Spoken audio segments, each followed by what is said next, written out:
사랑하는 청년 여러분 반갑습니다. 정찬수 목사입니다. 여러분과 오늘 제가 영상으로 창세기 9장 말씀을 전할 수 있도록 하겠습니다. 오늘 설교의 제목은 여기 성경에 있는 그대로 무지개 언약 그 이후, 무지개 언약 그 이후라는 제목으로 말씀을 전하겠습니다. 여러분이 조금 전에 읽은 창세기 9장 이 말씀을 보면서 제가 오늘 어떻게 말씀을 전할까 많이 고민을 하다가 스태포드라고 하는 유명한 찬송 작시자의 이야기를 잠깐 해드리겠습니다. 이 스태포드라고 하는 사람은 유명한 법률가이고 돈이 많은 부자였는데 그 부인의 이름이 안나입니다. 이 안나라는 부인 사이에서 아들 하나, 그 다음에 딸 넷이나 되는 총 5남매를 낳았어요. 근데 그 아들이 참 불행하게도 일찍 죽고요. 그 다음에 그 아픔을 달래기 위해서 자기 식구들과 유럽 여행을 떠나기 위해서 큰 배를 타게 됐는데 이 스태포드라는 남자가 워낙 바쁘다 보니까 이번 여행은 안 되겠다 해서 부인과 4명의 딸을 먼저 유럽 여행을 배 타고 보내요. 313명이 탔던 그 배에서 270여 명이 중간에 난파를 당해 죽게 되고 유일하게도 자기 아내만 살아서 돌아와요. 스태포드는 자기 아들을 먼저 보냈지요. 그리고 4명의 딸들도 다 물속에서 죽게 되는 슬픔을 겪게 됩니다. 그리고 다시 그와 유사한 배를 타고 그 아이들이 죽었던 그 대서양 바닷가 앞에 서가지고 자기 아내와 그 바닷가를 바라봅니다. 그 아내가 말합니다. 여보, 우리 딸 넷이 이 바닷가 밑에서 죽었어 라는 겁니다. 그 남편이었던 스태포드는 그 슬픔을 억누를 길이 없었어요. 그리고 배 맨 밑바닥에 있는 객실에 들어가서 혼자 밤새도록 기도하면서 하나님께 부르짖습니다. 스태포드는 그것을 자신이 드렸던 하나님과의 혼자 예배, 1인 예배라고 말했습니다. 그리고서는 그 밤이 지나고 나서 그 스태포드라는 작시자가 이런 찬송을 썼습니다. 내 평생에 가는 길 순탄하여, 산다는 건 순탄한 길도 있지만 큰 풍파로 어렵고 힘들든지 우리 그 찬송을 지어서 우리 많은 사람들의 입에 오르내리는 그 귀한 찬송이 되지요. 이 스태포드라는 사람이 예배를 통해서 자신의 슬픔을 극복하고 자녀 5을 먼저 하늘 아래 보낸 그 슬픔을 이겼던 것처럼 오늘 노아가 폐허가 된 모든 땅을 바라보면서 어떻게 그 슬픔과 트라우마, 이 두려움을 극복해냈는지 오늘 창세기 9장의 말씀을 통해서 하나님이 주시는 메시지를 우리 청년들에게 전하도록 그렇게 하겠습니다. 저는 오늘 설교의 제목을 무지개 언약 그 이후라고 잡았는데 무지개 언약이 있기까지 이 폐허가 된 온 땅을 바라보면서 물속에 모든 게 죽었잖아요. 그 중에서 바로 이 노아가 이 어려운 폐허를 예배를 통하여 새로운 축복의 자리로, 예배를 통하여 새로운 안심과 기쁨의 자리로 얻어가게 됩니다. 오늘 그 2가지 이야기를 한번 전하도록 하겠습니다. 자, 먼저 보세요. 예배를 통해서 축복으로, 그리고 2번째는 예배를 통해서 안심으로 가게 되었다는 이야기입니다. 여기서 제일 중요한 것이 바로 이 예배입니다. 여러분 잘 보이시죠? 이 예배를 통해 축복이 있었고 예배를 통해 노아에는 안심하게 되었습니다. 여러분, 예배라는 것은 모든 것을 바꾸고요, 또 모든 것을 다시 시작하게 합니다. 예배 드렸더니 하나님께서 모세에게 큰 복을 주셨어요. 우리 지난주에 봤던 창세기 8장의 말씀에 보니까 노아가 이 배에서 딱 나오고 나자 가장 먼저 했던 게 뭐냐 하면 하나님께 제단을 쌓고 함께 뱃속에 이 멍텅구리 박스라고 그랬죠. 이 박스 안에 있었던 많은 짐승들을 잡아서 하나님께 제사 예물로 드렸어요. 그리고 나서 하나님께서 약속을 하셨어요. 예배를 드리고 난 그 이후의 약속은 9장 1절 2절에 이렇게 나오죠. 하나님이 노아와 그 아들에게 복을 주시며 그들에게 이르시되 생육하고 번성하여 땅에 충만하라. 땅의 모든 짐승과 공중의 모든 새와 땅에 기는 모든 것과 바다의 모든 물고기가 너희를 두려워하며 너희를 무서워하리니 이것들은 너희의 손에 붙였음이니라. 아멘. 생육, 번성, 땅의 충만, 창세기 1장에 나오는 태초에 하나님이 만드셨던 그 에덴 동산의 축복으로 에덴 동산의 첫 축복을 예배를 통해서 만드신다는 겁니다. 자, 근데요, 안타까운 건 뭐냐 하면 축복은 축복인데 2절에 보니까 모든 짐승, 공중의 새, 땅에 기는 모든 것, 바다의 물고기가 너희를 두려워한다고 그랬어요. 두려워. 누가 두려워해요? 짐승들이 두려워해요. 짐승들이 사람을 두려워하지 않았어요. 근데 두려워하기를 시작했어요. 자, 그렇기 때문에 여기서 동물들과 사람이 갈등을 하게 돼요. 결국 이 축복은 온전한 축복이 아니라 반쪽짜리 축복이에요. 이거 제한적 축복이에요. 반쪽짜리 제한적 축복을 하게 됩니다. 그래서 이 제한적 축복에는 어떤 축복이냐? 책임적 축복이에요. 축복은 축복인데 그냥 가만히만 있으면 태초에 범죄하지 않았던 상태에서 하나님이 모든 것을 완벽하게 하시는 축복이 아니라 하나님께서 책임적으로 짐승들과 이제는 두려운 관계. 그러니까 호랑이가 아무리 무서워도요, 사람을 무서워합니다.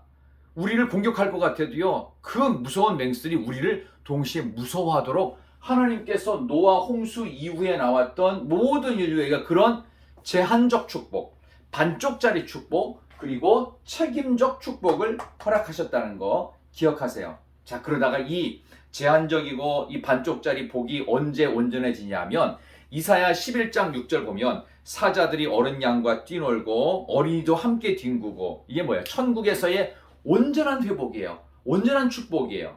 그리고 나서 이제 3절의 말씀 한번 연이어 보면 모든 산 동물은 너희의 먹을 것이 될지라 채소같이 내가 이것을 너희에게 주노라 라고 돼 있어요.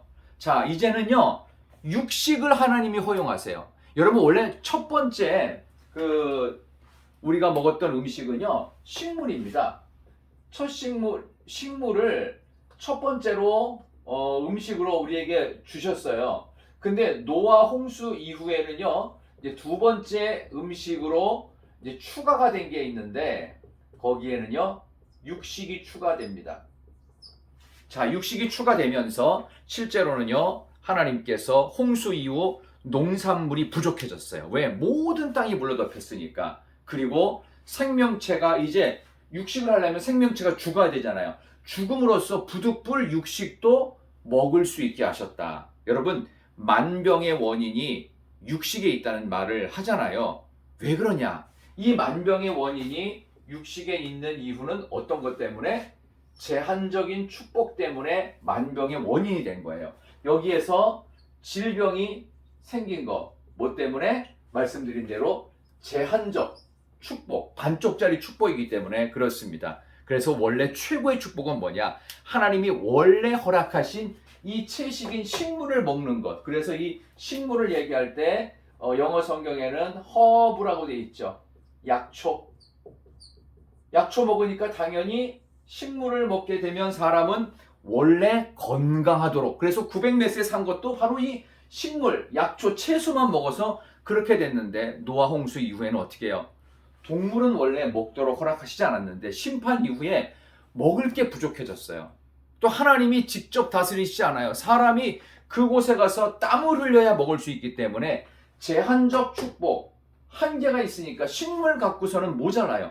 육식도 또 사람이 죽게 되니까 120세로 수명이 제한되니까, 그러니까 어쩔 수 없이 육식도 먹게 됐다. 여러분, 그레고리우스라고 하는 사람이 탐식의 5가지를 얘기합니다. 거기서 이런 얘기를 해요. 원래 죄인은 먹는 데만 관심이 있대요. 조금 동의가 할 수 없지만 어쨌든 한번 5가지 탐식을 들어볼까요? 첫 번째는 속식, 빨리 먹는 거야. 빨리 먹으면요, 속식을 하는 사람한테는 감사가 없습니다. 그 다음에 두 번째는 뭐냐 하면은요, 탐식이에요. 탐식은 옆에 있는 사람에 대한 배려가 없어요. 왜? 내가 먼저 맛있는 거 더 많이 먹어야 되니까, 개걸스럽게 먹어야 되니까. 세 번째는 과식입니다. 그리고 네 번째는요, 미식입니다. 미식은 아주 까다롭게 먹기 때문에 요리사와 주인에게 스트레스를 준다고 그래요. 이런 것들이 있다고 합니다. 그 다음에 맨 마지막에는 뭐냐면요, 호식이에요. 호의호식이라는 말 들어봤죠? 비싼 음식을 먹는다는 거예요. 이런 5가지, 그레고리우스의 탐식의 5가지가 있는 걸 보면 우리는 여기에 있어서 호식, 사치스럽게 좋은 것만 먹는 사람들이 걸리는 질병이 있어요. 이게 바로 피 속에 요산이 축적되면서 생기는 통풍이라고 하는 질병이 걸립니다. 너무 좋은 거 많이 먹고, 그래서 통풍은 몸에서 스치기만 해도 자지러지게 놀란다고 하지 않습니까? 극한 고통, 잘 먹는 것, 너무 좋은 걸 많이 먹을 때는 몸도 못 견디는 겁니다. 사람은 원래 식물을, 그리고 육식도 적당히 먹어야 되는 거죠. 여러분, 그래서 OMF라고 하는 그 허드슨 테일러가 만든 중국 내지 선교회가 이름을 바꾼 건데, 이 OMF라고 하는 선교 단체가 있어요. 여기는요, 선교사들의 집을 어딜 가든지 식단이 거의 비슷해요. 왜 그러냐 하면 선교사들한테 지급되는 식비가 거의 한정돼 있어요. 그러니까 먹는 것 자체가 어떻겠어요? 아주 검소하겠죠. 아주 검소하게 먹고요, 사역은 대신 성실하고 왕성하게 합니다. 그리고 여러분, 4절을 보니까 여기에 피째 먹지 말라는 표현이 있어요. 피째 먹지 마라.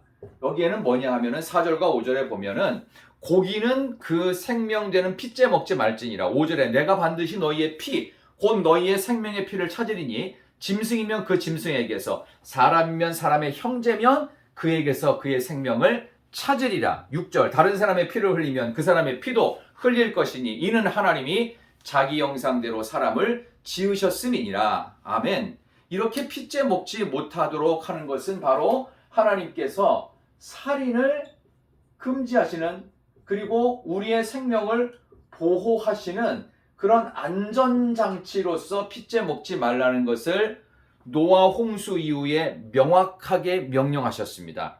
여러분, 그래서 폐허된 삶에 예배를 통해 부어주시는 제한적이고 허용적이고 반쪽짜리 복이지만, 그래도 예배를 통해서만이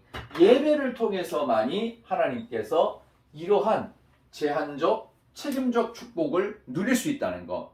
우리에게는 완전한 축복은 없어요. 그렇기 때문에 우리가 예배를 통해서 천국 가는 그날까지 이 축복이, 하나님이 주시는 복이, 또 음식의 그런 복도 여러분에게 주실 줄로 믿습니다. 여러분, 맛있게 잘 드세요. 그리고 하나님이 주신 것이기 때문에 무리하게 속식, 탐식, 과식, 미식, 호식을 금하시고, 그리고 피째 먹는 일, 이거는 다른 사람을 보호하고 살인을 금지한다는 것, 그것을 의미를 잘 이해하시기를 바랍니다.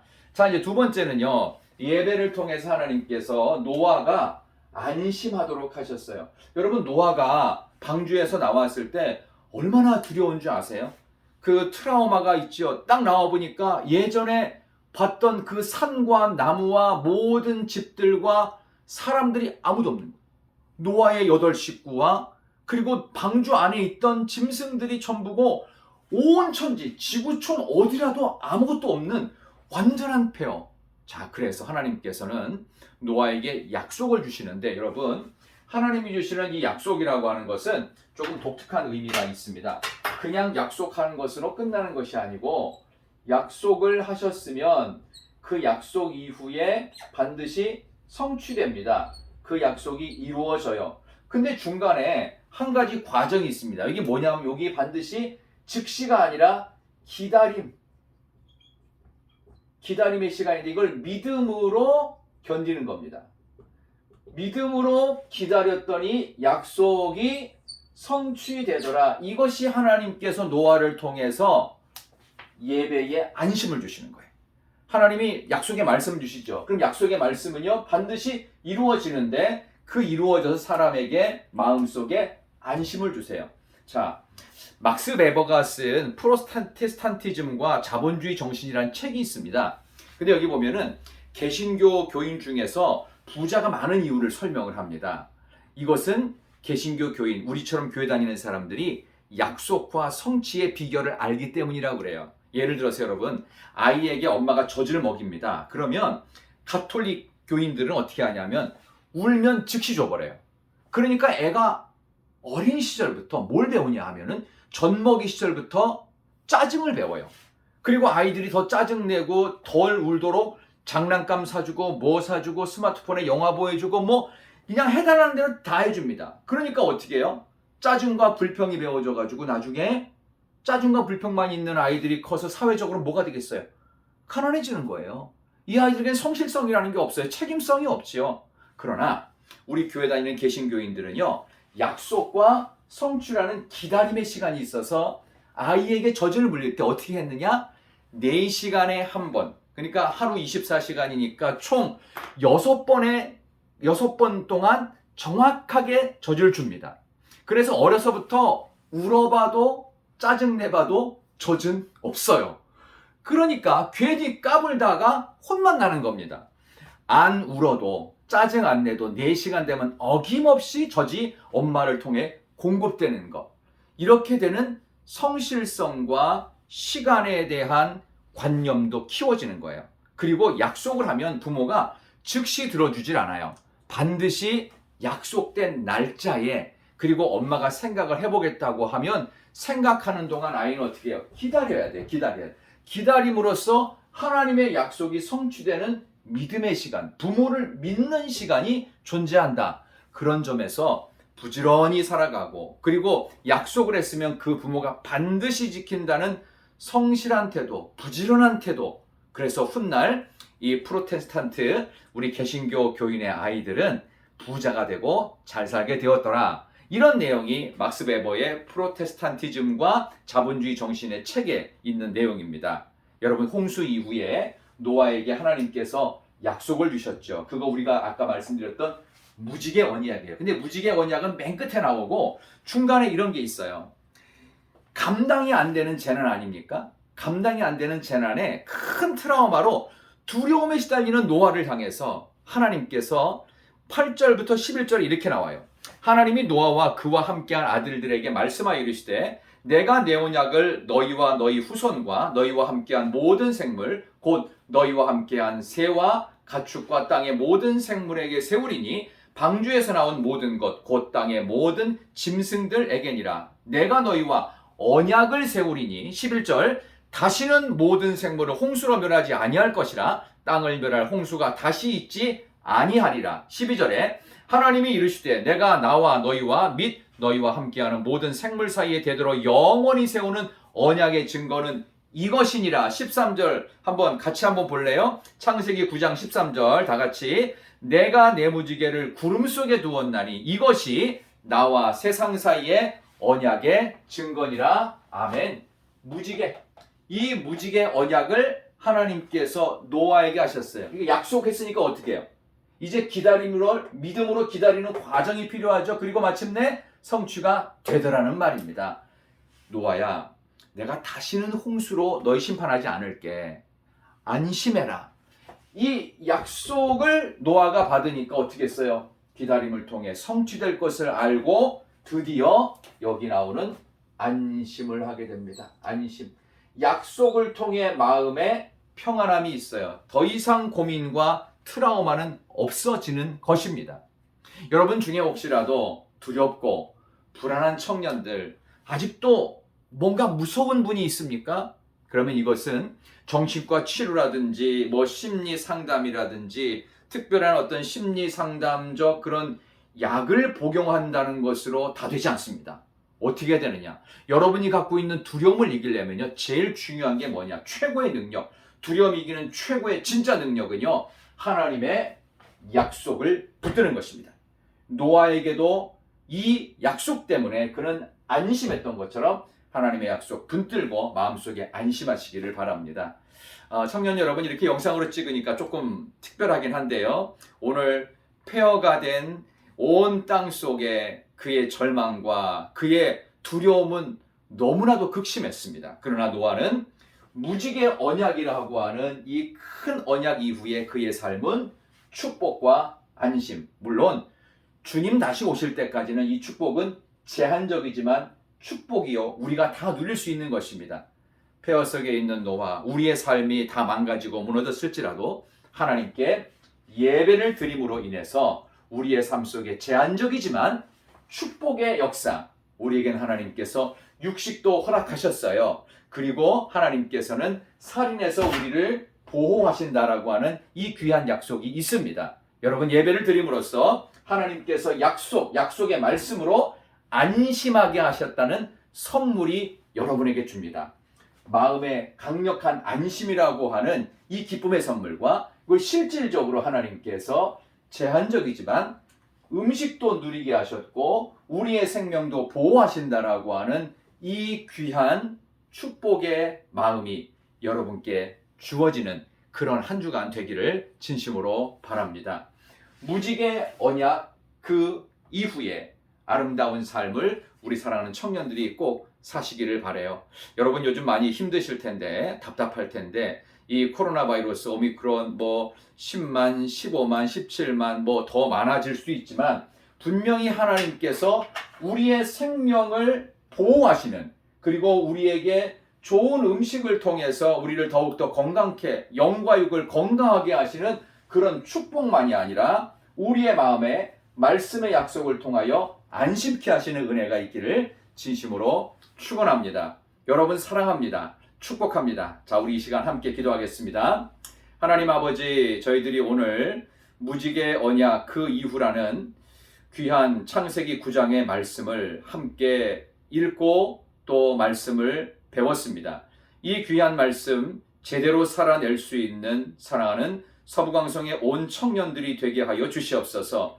청년의 시기에 불안하고 또 아직도 인생을 더 살아야 하기에 걱정되는 모습, 그러나 젊음에 열정이 있고 건강이 있습니다. 하나님이 주신 건강과 열심을 내며 우리 사랑하는 청년들이 이 시간 이후의 삶은 하나님께 드리는 예배를 통하여 몸과 영혼에 꼭 필요한 축복이 있게 하시고, 예배를 통하여 예배의 약속의 말씀을 통하여 마음속에 담대함과 안심이 있는 노아보다 더 복된 인생을 살아가는 온 청년들 되게 해주시기를 예수님의 이름으로 축복하며 기도합니다. 아멘. 우리 옆에 있는 청년들에게 한번 인사하겠습니다. 사랑합니다. 축복합니다. 건강하세요. 우리 다음 주일에 만나요. 사랑해요.